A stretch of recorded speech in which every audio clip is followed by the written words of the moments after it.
Juan 2:13-17.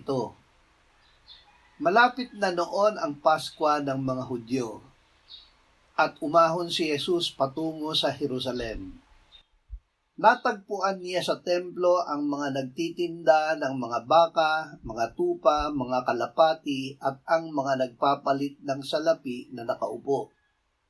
Gumawa siya mula sa mga lubid ng isang panghagupit at itinaboy niya silang lahat papalabas sa templo, kasama ang mga tupa at mga baka.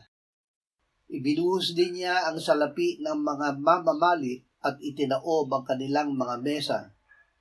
Sa mga nagtitinda ng mga kalapati ay sinabi niya, "Alisin ninyo rito ang mga bagay na ito. Huwag ninyong gawing pamilihan ang bahay ng aking ama." Naalala ng kanyang mga alagad na nasusulat, "Ang sigasig para sa iyong bahay ang tutupok sa akin." Ang alab ng pag-ibig ni Jesus sa templo. Ibig ng Diyos na ang templo ay maging bahay panalanginan. Ngunit ito ay ginawang pamilihan ng mga Hudyo.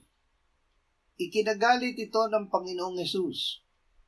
Sinabi niya, "Nasusulat, ang aking bahay ay tatawaging bahay panalanginan.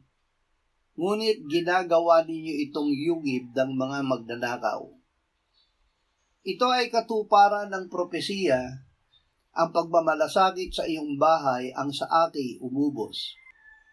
Ang templo ang itinalaga ng kautusan na pook na paghahandugan ng mga haing susunugin at pangkasalanan. Ito ay propesiya tungkol sa katawan ni Kristo na kanyang ihahandog para sa kasalanan ng sanlibutan. Kaya't gayon na lamang ang sigasig ng Panginoon sa bahay ng Diyos. Pag-ibig mo